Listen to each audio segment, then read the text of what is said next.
Take it away.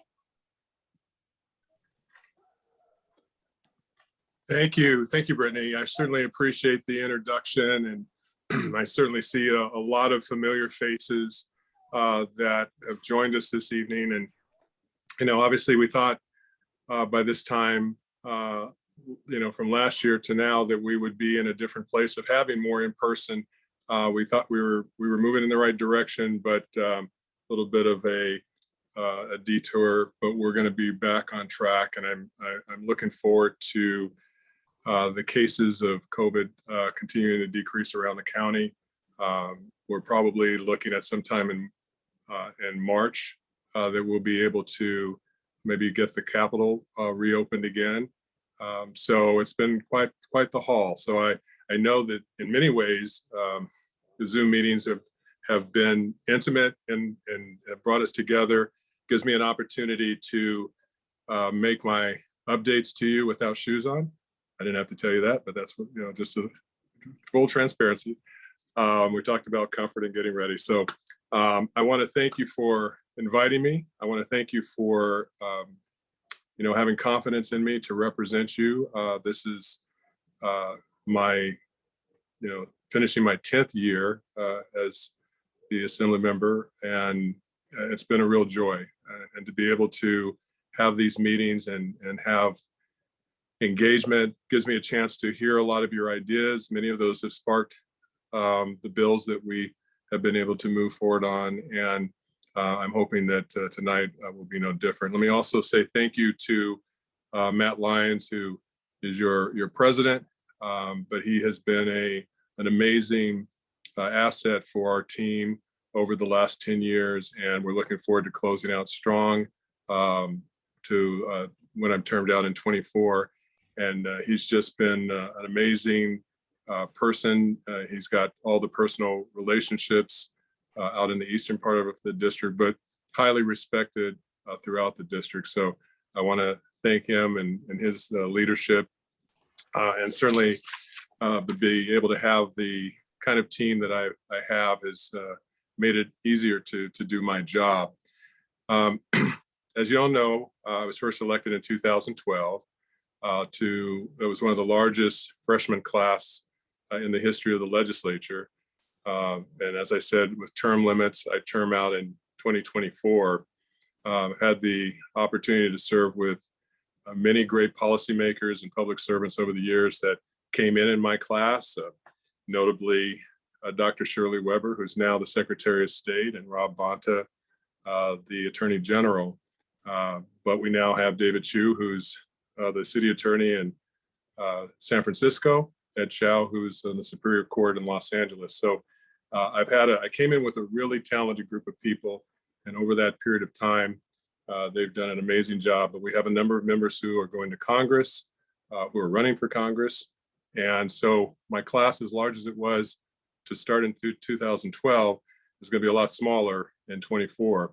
But when I started, I had the pleasure to serve in a variety of roles, and I've had a chance to serve under 3 assembly speakers, and under the leadership of Speaker Perez, Atkins, and Rendon. I've had the opportunity with their selecting me to, in 2012, be the majority whip, in 14 majority leader. In 2017 through 18, I was the chair of the California Legislative Black Caucus. And 17 through 21, I was the chair of the Assembly Utility and Energy Committee. And now, with my most recent appointment under Rendon, I'm currently the Assembly Appropriations Chair. So it's afforded me the opportunity to kind of serve in a variety of areas, from floor to leadership and chairmanship. And so hopefully we've been able to leverage that for good work back here for the district. Well, we also know that with the redistricting, it's sort of had an impact on what the district has shaped into. I will say that it's not as dramatic as other districts where we find Democrats running against each other in a particular district. I know that as we look out to the west, Laura Friedman and Adrien Nazarian are in the same district. I love them both. So that's going to be tough to see one of them not reelected. but they're amazing representatives. But in my district, I did have a little bit of adding and subtracting of areas on the west end. You know, I'm obviously very disappointed to see the city of South Pasadena leave the 41st. I've had a great relationship with the city council there. We've worked very hard on issues to address legislation that was initiated by the leadership at the council in South Pasadena that I carried to put a crackdown on massage parlors and illicit behavior, to change the business and profession code to create greater oversight for communities to have over those type of, and meaning the city to have in terms of zoning over those cities. And this is a law that then applies for everyone. But we look to South Pasadena, thank them for their leadership in that regard. I also have the opportunity to have the pick up, even though I live South Pasadena, I pick up locking out of Flint Ridge. And for so many years, there was always a reference of JPL being in Pasadena when eventually it was actually in locking out of Flint Ridge. So by having locking out of Flint Ridge and Pasadena together, I can officially say that I represent JPL. And along with Caltech, those two together make for a very important resource and asset in the district. I also have added Bradbury to the district and portions of Duarte, but those portions are not populated. On the east end, I'm losing portions of Upland, adding additional portions of Rancho Cucamonga, and adding Wrightwood, Lytle Creek, Pinon Hills, Phelan, Oak Hills, and additional portions of the National Forest. Now, if you are all familiar, and I know you are, with that northeastern part of the newly added part of the district, it's not very blue out there. So when I was very surprised to hear from a group of folks in Phelan that they were progressive Democrats and wanted me to come out and speak. So I was surprised that there were progressive Democrats in Phelan, but I'm going to go out there and represent them irrespective. I think I've tried to do that in certain parts of the district that, especially in San Bernardino County, that has not always supported me. But I tried to put on my city council hat, and they may not agree with my politics on policy, but I've been able to help them address issues, whether it's advocating on their behalf of the Department of Finance or working to solve problems that have come up over time, and we lended our weight behind the office to get behind their issues. So we're going to do the same with these communities as well. 84% of the new district is from the current boundaries. Democratic advantage in the current district is 22.86, and in the new district, it will be 15.4.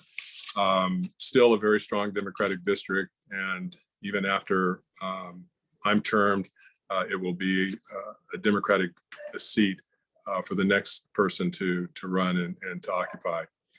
I wanted to talk a little bit about some of our 2021 budget victories. Overall, California is in a much better position than we ever thought, given the pandemic. We made robust investments for priorities issues, including our economic recovery, education, and homelessness. I've been working for the past 5 years to ensure that developmental disability service providers are being compensated adequately for the services that they are providing and the important work that they do in improving the lives of those living with intellectual and developmental disabilities. With $89.9 million to provide more equitable funding for developmental disability service providers, that will grow to $1.2 billion in the next 5 years. I'm excited to finally see the budget make the necessary investments in the developmental disability community, who are our family, friends, and neighbors. Some of our local budget victories last year, we were able to secure $4 million for the Pasadena Central Library upon hearing that they've got some seismic issues and that they're going to have to deal with. And it's going to actually be to the tune of over 70 million, as I understand it. So the 4 million actually seems like a lot, but it's essentially a drop in the bucket. So we really hope for the best as the city kind of prepares the financial future for the library. We were also able to identify $250,000 for the Altadena Central Library, $1 million for a study of the Gold Line extension to the Hollywood Burbank Airport, and $1.6 million for the Pasadena Playhouse. The $4 million, as I said, for the library will be used to fund seismic retrofit study. And the recent engineering analysis revealed that the building does not meet the seismic safety standards as of May 2021. $1.6 million for the Pasadena Playhouse will fund the HVAC upgrades. The improvements will help the Playhouse return, which it has. It's closed down again, but it's certainly was opening and will open again soon for indoor post-pandemic events. The $1 million for the feasibility to study extending the Los Angeles Metro Gold Line from Pasadena to the Hollywood Burbank Airport would serve as a critical rail to airport connection for the region. The $250,000 for the Altadena Central Library District will support all libraries in the unincorporated area of Altadena and enable them to make building improvements and address program and service needs. The money will also allow them to fund a mobile library van called the Curiosity Connection. This library on wheels will provide programming, Wi-Fi access, materials, and opportunities for the community conversations. The van will be an opportunity to take it to the people by having a physical presence in Altadena's diverse neighborhoods. As for bills I authored, 6 of them were signed into law. I'd like to highlight a few of my bills from last year for you this evening. AB 26, which was dubbed by the Los Angeles Times as the George Floyd Law, duty to intervene, establishes clear guidelines for police responsibility and accountability when witnessing excessive force by another member of law enforcement. Derek Chauvin was charged for the killing of George Floyd, but justice for George Floyd does not rest in Chauvin's conviction alone. There were 3 additional officers who simply stood by and watched him die. AB 26 will make it clear in our state law a peace officer's duty to intervene when witnessing excessive force. California law requires police officers to intercede when observing another officer using force that is beyond that which is necessary, but there are no universal measures to use to determine that an officer has in fact interceded. In the case of George Floyd, a lawyer for one of the accused junior officers argued that there was intervention because the junior officer asked the supervising officer if they should turn Floyd on his side. Under the new law, police officers will be required to intercede when witnessing excessive force under the updated guidelines and report the incident in real time to dispatch or the watch commander. The officer's due process will be protected as the employing agency will review evidence and determine if the offending officer met the standard for intervention. Retaliation against officer that reported violations of law or regulation or another officer to a supervisor will be prohibited.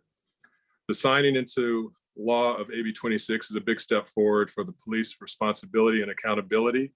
It's also instituting these core values are paramount to building public trust that has eroded between law enforcement and communities across California. AB 229 was also signed into law and requires the Bureau of Security and Investigative Services to develop curriculum and training courses on the appropriate use of force for private security service employees. When private securities are responsible for the safety of the general public, those private operators must have the proper training in order to apply the appropriate use of force in any particular situation. Under social justice, AB 948, discrimination in the real estate appraisal process, was signed into law. Black homeowners in predominantly white neighborhoods are getting their homes appraised for far less than their neighbors. It is just another example of how bias, whether explicit or implicit, creates inequality for Black Americans. This is redlining 2.0. I introduced this legislation to address the impact that lowball appraisers have on Black homeownership. The Bureau of California Real Estate appraisals gather demographic information on sellers of real estate property and compiles data of homeowners from protected classes who file complaints based on low appraisals. And just one example, a Black couple in Marin City had their home value lowballed by nearly $500,000. Similarly, incidents have been recorded throughout California and the country. This bill reflects a starting point and a much needed conversation about how discrimination is still prevalent in the home buying and selling process. I'm committed to addressing this inequality. The legislation also requires appraisers to take anti-bias training when renewing their license. Under public health, AB 100, lead-free faucets, bans the manufacture and sale in California of water faucets and fixtures that leach excessive lead. Lead is a highly toxic metal that is especially dangerous for kids. Even low levels can stunt children's physical, intellectual, and behavioral development. We all expect the water we drink will keep us and our children healthy and not make us sick. This legislation ensures that faucets and plumbing fixtures sold in California leach as little lead as possible, no more than 1 microgram, which is 5 times lower than the current industry standard. Legislation introduced and advanced. I've continued my advocacy to improve upward mobility for people of color by introducing AB 1604. This legislation is the first of its kind in the nation to promote upward mobility for people of color in California's civil service system and require diversity on state boards and commissions. California has led the nation on other social justice and equity issues, and now is another chance to continue that legacy. AB 1604 requires the State Personnel Board establish a process that includes diversity and best practices in each aspect of the design, announcement, and administration of the examination for the establishment of employment lists. By July 1st, 2023, the Department of Human Resources shall develop a model upward mobility goals to include race, gender, and LGBTQ as factors to the extent permissible under state and federal equal protection laws. I will work with my colleagues in the legislature to improve California's leadership and uphold equal opportunities for workplace growth. The promise of doing the right thing remains, and I am more committed than ever to creating more inclusive workplace environments and removing barriers that hinder qualified individuals to move up within their department simply because of the color of their skin. AB 257, the Food Facilities and Employment Act. In light of Assemblywoman Lorena Gonzalez's resignation, I have taken over authorship of AB 257, the Food Facilities and Employment Act. I made several clarifying and substantive amendments to the measure that address stakeholders' concerns. California's fast food industry employs over 557,000 Californians. As a former Subway franchisee, I know we have a chance to lift up small business owners and essential workers with AB 257. And I look forward to working with franchisors, franchisees, and employee representatives and stakeholders to create an inclusive solution to move this bill through the legislature. AB 257 will resolve longstanding issues in the fast food restaurant sector by creating a fast food sector council that would promote industry-wide collaboration and focus efforts on improving worker protections and standard operating procedures. The council would include state agencies, employers, and worker representatives to ensure an all-inclusive approach. AB 102, College and Career Access Pathways. And I saw Marianne was a part of our group tonight, so I know this will make her happy. I first established the College and Career Access Pathway Program in 2015 with AB 288, and have passed numerous bills to increase and expand dual enrollment opportunities through these partnerships. When I first introduced this bill, I was motivated by the growing opportunity gap faced by children from disadvantaged backgrounds. According to an October 2018 Career Ladder study, students who participate in dual enrollment at a community college during high school are more likely to graduate and enter college and more likely to complete a certificate, degree, or transfer. A key finding was that students most underrepresented in community colleges often benefit the most. Education should not have restrictions, and I believe that if more youth had the opportunity to take college-level courses, they would gain the confidence and knowledge to excel in higher education and become positive members of our society today and into the future. Dual and concurrent enrollment provides high school students access to college-level coursework. In some cases, students earn both high school and college credit for the same course, depending on approval from local school and community college governing boards. AB 102 would eliminate the 2027 sunset date for college and career access pathways, also known as CCAP, partnerships, and increase access to dual enrollment opportunities for students in juvenile court schools. As the quality of court school education varies widely, many students express that they feel disengaged from school or that they are constantly repeating material that they have already covered.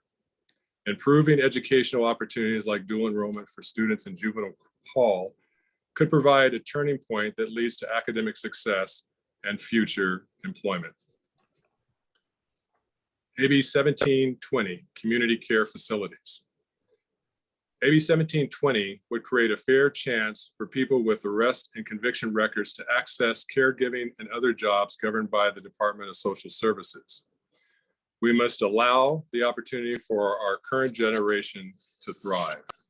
The exemption process is burdensome for both DSS and exemption applicants and can take more than 75 days to complete. That would mean 75 more days of unemployment. We can and must do better for all Californians. AB 1720 would streamline Infrastructure Investment and Jobs Act will deliver for Californians. The Infrastructure Investment and Jobs Act is the largest long-term investment in our infrastructure and competitiveness in nearly a century. For decades, infrastructure in California has suffered from a systematic lack of investment. The American Society of Civil Engineers gave California a C- grade on its infrastructure report card. The Historic Infrastructure Investment and Jobs Act will make life better for millions of Californians and residents. Gold Line to Claremont and Montclair.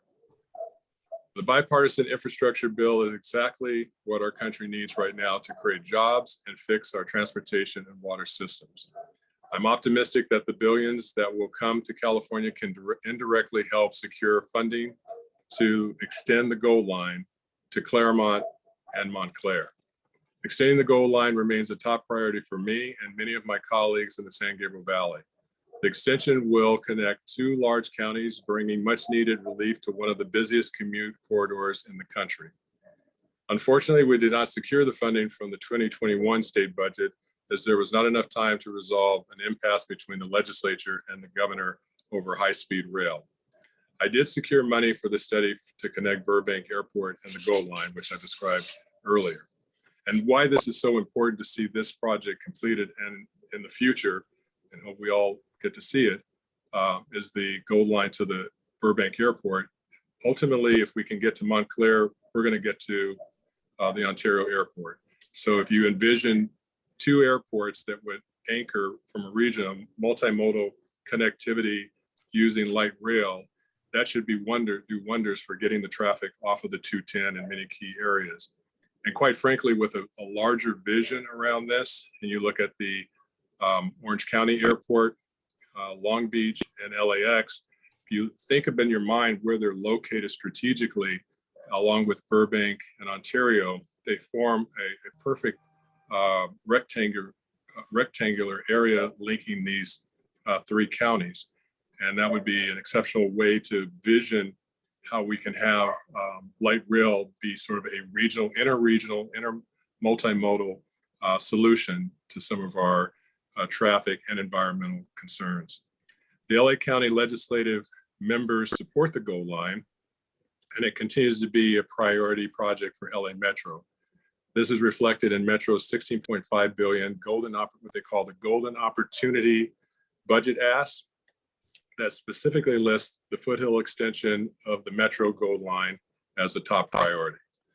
The sooner we can complete the Gold Line extension, the sooner we can clean our air, curb climate pollution, and relieve traffic congestion in Los Angeles and San Bernardino County. The governor's proposed budget that now is in the hands of the legislature that we're going to be reviewing and making changes to over the next few months. On January 10th, 2022, the governor presented his proposed state of the budget to the legislature. In spite of the numerous challenges of our state, our cities, our communities, and our individual lives, the California State Assembly and Senate and our governor have taken measures to make sure that our most vulnerable community members are cared for while also supporting our small businesses. With the support of our president and vice president, along with Congress, we have been prudent with our tax dollars, and now California enjoys a record surplus of $29 billion. The legislature will have an opportunity to put forward our priorities as well to ensure that we are able to deliver the best budget possible, a budget that reflects our values. I wanted to highlight that too, because the governor has done his job and now the legislature must do its job. So these are recommendations as the legislature looks at it that the governor has proposed, and then we will then make our recommendations, and then it will be reconciled in May, and then that will provide sort of the foundation for the budget that would be adopted in June. And I also wanted to highlight just a few things that are in the governor's proposed budget.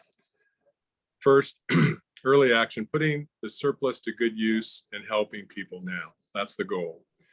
We will be extending COVID-19 sick leave, which you're already hearing about in terms of how the legislature is moving forward in that regard. Create the California Emergency Relief Fund to help small businesses receive grants. And as the pandemic approaches 2 years, California continues its efforts to increase vaccination rates and expand testing to help slow the spread of the virus. This budget will support continued vaccine distribution and administration, including booster shots and statewide testing to keep Californians safe and the economy moving forward. Transportation and infrastructure provides $2 billion for high priority transit and rail infrastructure projects for rail and transit connectivity. We can and must do better, and that is why I support LA Metro's Golden Opportunity $16.5 billion budget ask to get LA County and San Gabriel Valley ready to host the world in 2028. The Gold Line is shovel ready and shovel worthy. The budget also focuses investments in zero emission vehicles and charging infrastructure in low income communities. Funding Proposition 98 for schools and community colleges at a record level, $119 billion. Proposes to expand dual enrollment capacity for high school students in college level coursework with $500 million as a one-time funding. Provides an increase of $3.3 billion in funding for the local control funding formula to fund a 5.3% cost of living adjustment in 2022-2023, adding 36,000 child care slots on top of 110,000 included in the 2021 budget.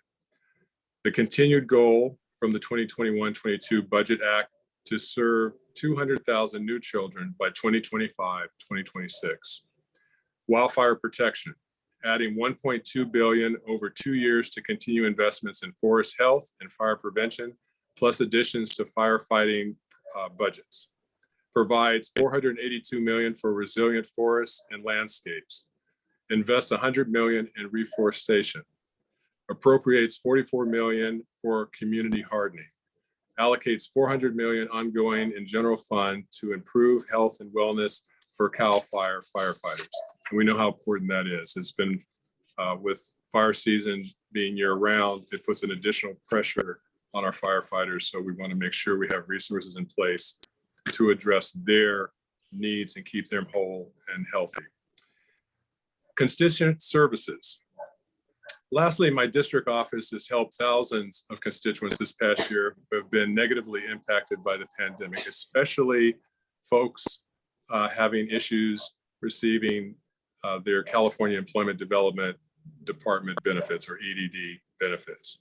My staff and I will continue to serve the best that we can in our legislative roles and be responsive to the needs of the constituents and communities in the 41st District.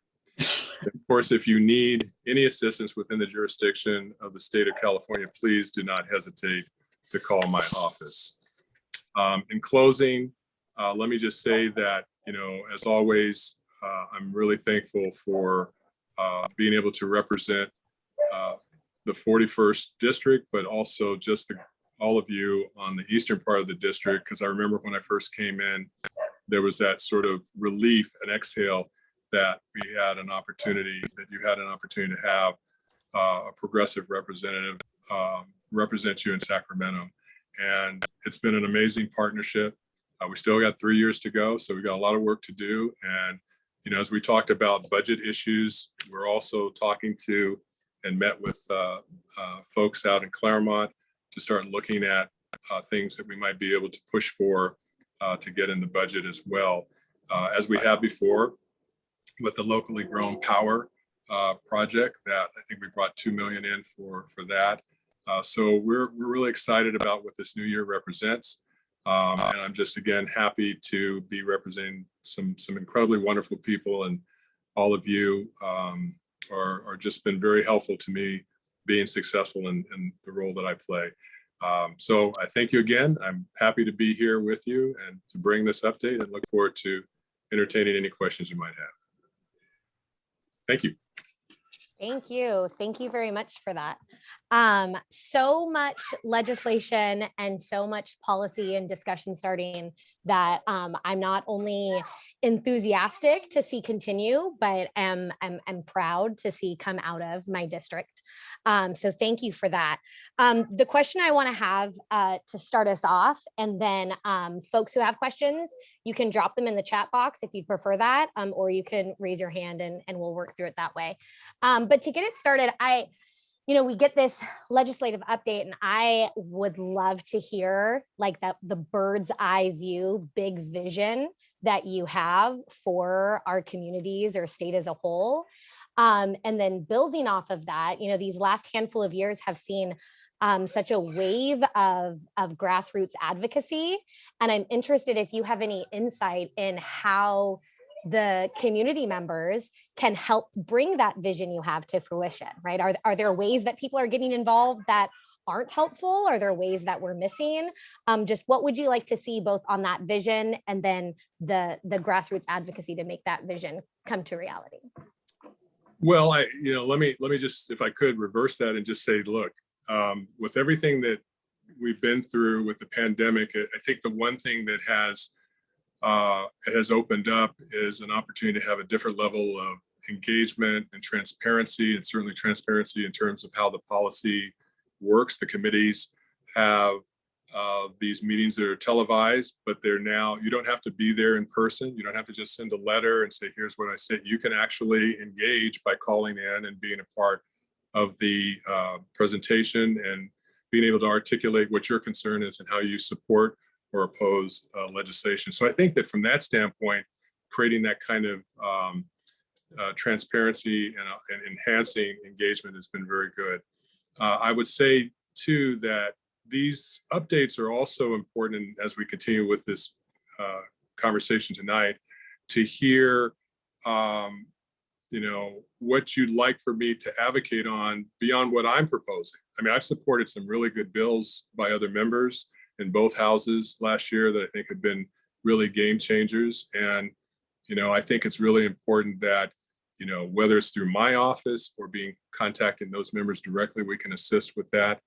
Because I think that, we've been very fortunate to see whether it's in worker rights, in the workplace and protecting those, whether it's, as I've discussed, putting more focus and attention on creating greater access to health care, whether it's looking at the issues of job creation, transportation issues, environment, climate change, how we can sort of plan for the future of making sure resources are making it their way into education, which is fundamental. And I think for me, the big picture, though, is really going to be on education, safety, of course, and making sure our our people are safe, and that we're investing in the future, and that we're creating opportunities for industry to come to California, that we can I'm a big proponent of enterprise zones. I'm a big proponent of redevelopment. I'm disappointed that those two important tools were taken away, especially for areas like the San Bernardino portion of the district, where there's open space to be able to do some things to encourage business to stay here and to bring more jobs into the region, having a more integrated transportation system. We have a bill also that we're putting forward this year that's going to look at free transit passes for 20, Matt, help me out. I think it's like 24 and younger.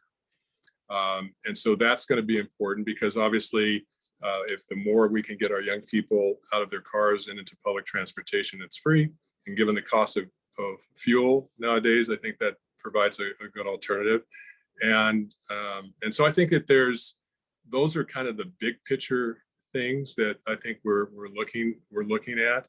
And I think that this club has historically understood how important it is to raise your voice around the things that you believe are important.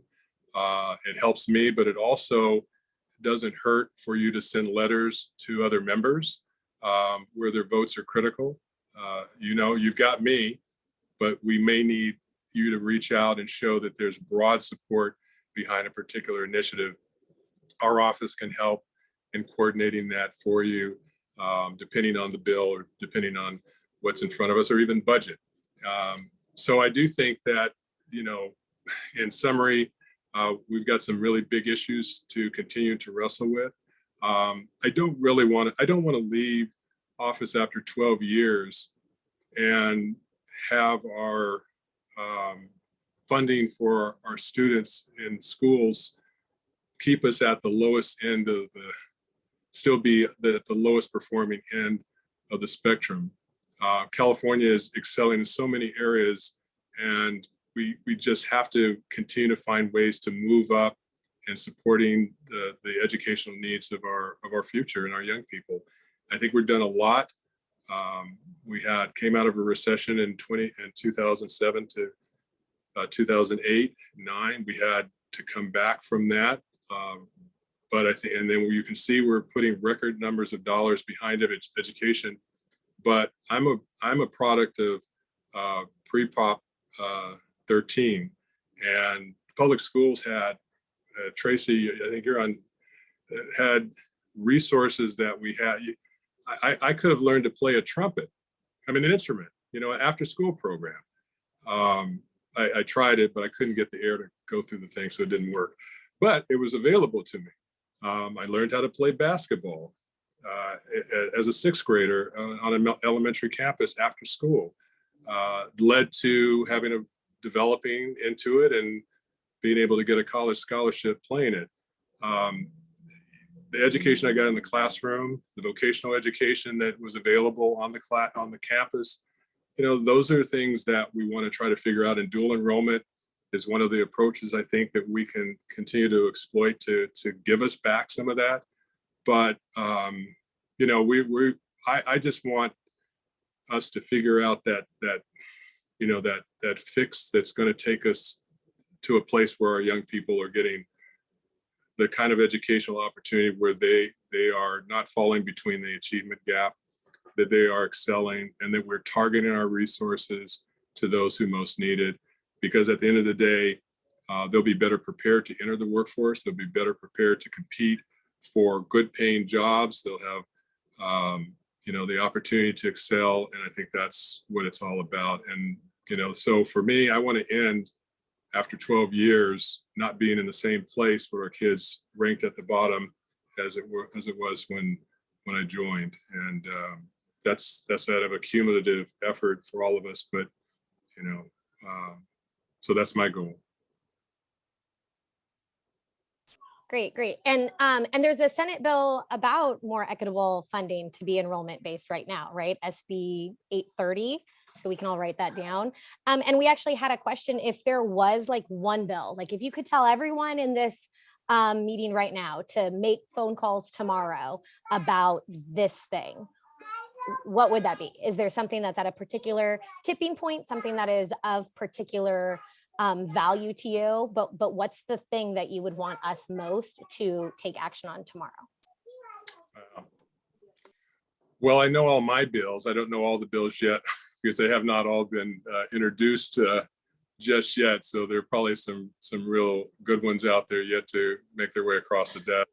So Marianne, all of Holden's bills. Yes, everything all I of said them. tonight. Everything I said tonight. You know. That's what I thought, but I wanted to know if there was one or two specifically. Well, I will say this, that, you know, when you think about a project that has the greatest impact on a region, I think that would be the gold line. I think getting the 770 million would be huge. It will actually complete this project. I remember starting working on it back in 1985, and to be in a place where we're now looking at the final leg of it, and it's about keeping a commitment, you know, keeping the commitment to the people in Claremont and Montclair. And so that's what I think would be a huge win for the region, because it brings economic vitality as well as density around the train, which allows for us to do more housing and affordable housing. So it's kind of a ripple effect to address a lot of other important issues. So I think that would be Yeah. I love that. I feel like the gold line is near and dear to my heart. Traveling down to LA City Council and speaking on behalf of the gold line was my first time in college going to, you know, a public forum to speak on that behalf. So I'm like, yeah. right. We got two questions. Let's go to David Estrada and then Thomas Allison. Thank you so much, Brittany. Assemblymember, you have been such a champion for our cities out here, and so many of us truly appreciate what you've done. I'd like to take advantage of this opportunity on behalf of the union that I have spent my entire life supporting, SEIU UHW. You have been such a champion for union workers, healthcare workers. You've earned the title of healthcare champion of our union. This year, AB 650 was a bill that we had supported to give retention bonuses. It didn't pass. As a result, we're still hemorrhaging the loss of healthcare workers throughout the entire state of California. Is there something you might do to help us get this back on track? Well, I think it's, you know, I think that a lot of important, I can list most of my bills, 30 or 40% of the ones that I really wanted to see move, including doing bill enrollment. I had to put that bill through 3 times before we were able to get it passed. We're going to have a new legislators joining us very soon, either through special elections to replace Lorena Gonzalez and David Chu and Ed Chow and a host of others who are not here currently, and that impacts, I think, in terms of our ability to get the votes necessary to move bills like that. The bill that I was carrying, the fast food restaurant workers bill, I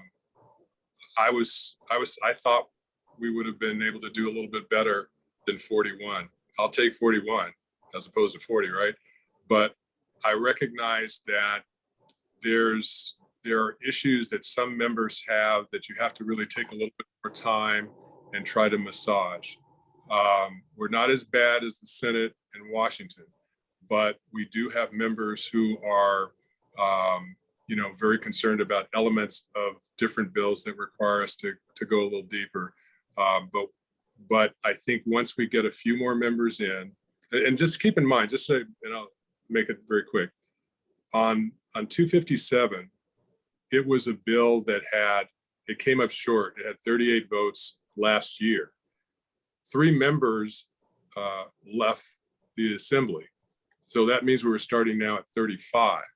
And the people who were opposed to it last year were still opposed. So we had more ground to have to make up, which meant legislating requires a lot of hard work. It really is old school, whipping your votes, understanding what the dynamics are that a member has, trying to find common ground, trying to encourage them to let you have a chance to try to negotiate and bring together a solution that doesn't undermine the power and intent of the legislation, but can move people to yes. And we were able to do that. So from 35, we picked up a lot of votes to get to 41. We couldn't get over that, but that's okay.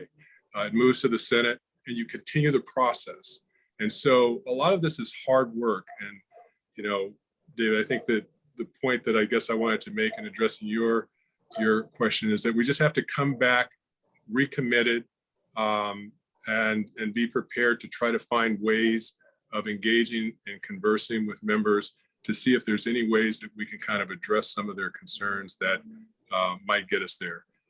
And short of that, we got to make sure that the folks who are going to be coming back, replacing outgoing members, understand that these are important votes that they're going to be stepping into. And you and the other members of the unions have to believe that those kind of questions have been posed to them up front before they get elected, so you can get a sense and commitment of where they will be. And I think that's part of what has to happen. Thank you so much. 257 was a sore point for us, but we were truly impressed by your courage and being a champion of that. Thank you again. Thank you. Thomas? Thank you, Assemblyman Holden, for the update. You know, it being Black History Month, I feel quite confident in saying that your legacy is probably going to be a chapter in the Black history story of California. And so I thank you for championing the social justice initiatives that you have, and just doing some of the heavy lifting. One of the questions I have is, you know, there still remains a gap between healthcare and homeless housing provisions. Mm-hmm. And so juxtaposing that with the report of a budget excess, I'm wondering from your vantage point, where's the disconnect in a government that is largely democratic? You know, why is that excess there, but also some of those continuing systemic issues, if that makes sense? Yeah, no, it makes sense. And I guess I can answer it this way. You know, it feels like, just feels like a tidal wave, you know, that you're riding the wave, and you have to find a way to stay out ahead without getting churned up by it, to start laying some fundamental elements to this problem. You know, homelessness is growing and grew even more under the pandemic. We didn't even have a grip on it before the pandemic.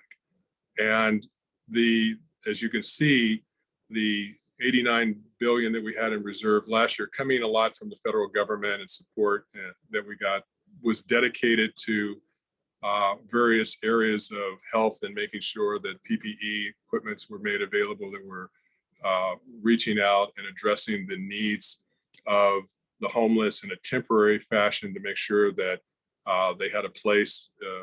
We were buying out hotel or motels and making those available for emergency services. But as we come to what looks like the end of the pandemic, now the talk is, okay, we're going to have to move away from that, which was considered emergency.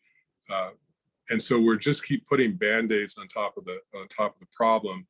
And I just think that there's going to have to be some new approach, innovative approach.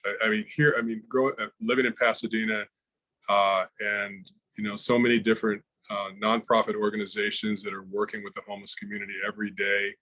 providing not just a house or place for them to live, but wraparound services to meet their total needs, to get them to a place where they can even then provide job training opportunities so that they can be prepared to then step out and have the ability to get gainfully employed. So it's a holistic approach that's being taken. I've seen bills in LA County passed at HHH that was designed to provide billions of dollars to address this problem. So you start wondering, is money the issue, or is there something systemic wrong with the way the system is structured? Because if the system is not structured correctly, garbage in, garbage out. No, I'm just saying, bad information in, or you don't get the output that you want because you're operating in a system that's not designed to meet the growing need that exists and getting it at the foundational, the fundamental part. They said, back when I was early years in my public service, they said, if you can just catch the young people early, then you don't have to worry about them and give them the educational opportunities they need. Then you don't have to worry about them gangbanging as 13-year-olds. So there's a way that we're going to need to, quite frankly, dismantle some of these systems and look at the holistic approach and how we can start to put things in place early on so people don't find themselves in desperate straits, that they have the medical support that they need early in their life to meet them where their needs are, to give them the support that they need so they never find themselves outside of healthcare coverage, to where they're exposed, and mental health issues that need to be addressed early on, criminal justice system that isn't working like it's supposed to. So it's on a lot of different fronts. It's not just one place trying to make sure there's affordable housing for people who they lose a job and then they're homeless, and so there's all those type of things that cover so many different spectrums on it. So it's one that, to be honest with you, is going to require doing more than surface cleaning and surface addressing it. It's going to take a commitment. It's going to really have to start with a vision from the governor to say, here's the direction we're going to go in. And it can't be done in one fiscal calendar year or two or three. We're trying to fix our infrastructure needs, and that's not going to be done in one cycle.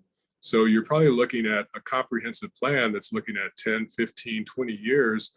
But if at the end of that, you should have, a way to have a system that's more durable, more responsive to people's needs. And I'm not saying that that's a long-term plan that then what happens to everybody in between, but I'm just saying this Rome was not built in a day, and this system of dysfunction has been around for a very long time. Thank you for that.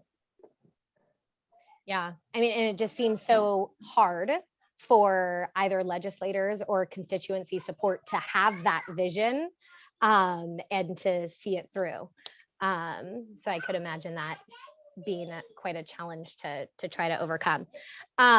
If nobody else has any questions, I have one last one that I like to ask all of our leaders. As this series is about looking forward, I believe that we can't look forward without looking to young people. And I know your office does some amazing things with young people.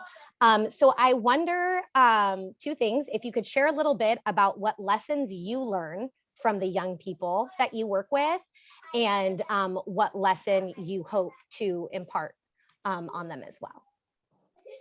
Well, I guess that, we have our Young Legislators program, which we've been doing for a number of years now. And it has created an opportunity for so many young people to get connected to public policy, not politics, but how agencies work, how their tax dollars are utilized to improve your quality of life, or where it's falling short.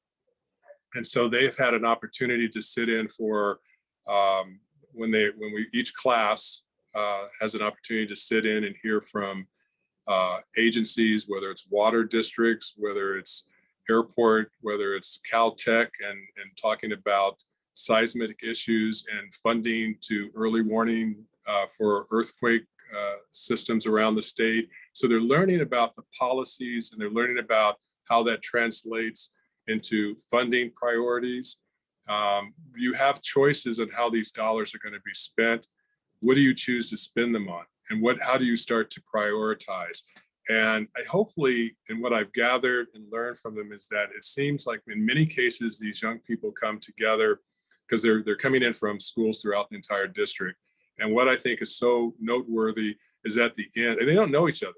You know, it could be someone from Pasadena High School and Bonita, and all of a sudden, you know, at the end of this program, they are friends. And then we give them a trip to the Silicon Valley, use its Facebook or some other corporate interest so they could go and see how that works. Then we bring them to the Capitol where they can then spend a day or two seeing how the legislative process works. They have a chance to meet the speaker. They have a chance to meet the governor. So these people in this systems of operating and serving the public, because I think that's what we really want to instill in them, that they're public servants, that this is about serving people. You just happen to be in an elected role. And in many cases, we're not even promoting that as much as we are saying, think about these other jobs, these other opportunities to serve, be a civil servant, to be able to take your skill set that you learn in college and then go to I mean, that's what happened in the 60s, right? There was sort of this movement that I want to be part of the solution. So this is what it's about, is trying to get them excited about being a part of their own future. And so what I've learned is that they aren't leaving it, the program, you know, disenchanted. They're leaving the program excited, which makes us excited because now they're engaged. Now they're understanding how the dots are connected, and they're opening themselves up to be willing to step in and be the change that they've been seeking.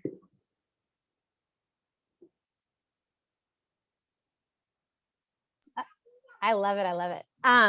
So that closes off our time. I thank you so much. And I would also, yes, round of a Zoom applause. Thank you for your service. Thank you for your time here. And I would be remiss if I didn't indulge myself one moment.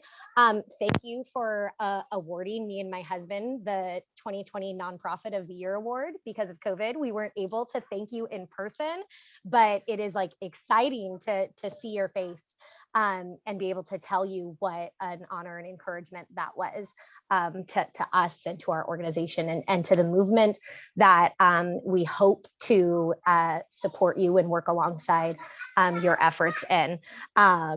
Drop in the chat how thankful you all are. Thank everybody for coming. And Assemblymember Holden, if you have any last words you would like to share before we move into the membership meeting, we are here for it. Well, I thank you. And look, I'll just close it by saying, you know, again, thank you for inviting me to be here over, and many times over the last 10 years to share with you, not just updates, but sometimes it's been, you know, there are issues that you have a direct concern about and you just want to put it on my radar. And I appreciate that, because I'm only as effective, as I said before, because I've got great staff, but I'm also really proud of the district I represent. The diversity, the engagement, you know, you guys are a representation of what makes this work. You care and you want to get involved, and even this meeting, just showing up and saying, hey, we're here, let us know how we can weigh in. That's very helpful, because it's all part of what makes the process work. And so thank you for your commitment to engage, because if this was a community didn't engage, then it would be a lot harder to do what I do. So thank you for being part of the solution. Thank you. Thank you very much. And we do segue into our membership meeting, but before that, I do want to pass off the microphone to Mr. Thomas Allison. Our last name is not a coincidence. His most honored title is certainly Husband of the Year. But beyond that, he's a professor at the law school and at the main campus. Like I said, he's the president and founder of our nonprofit.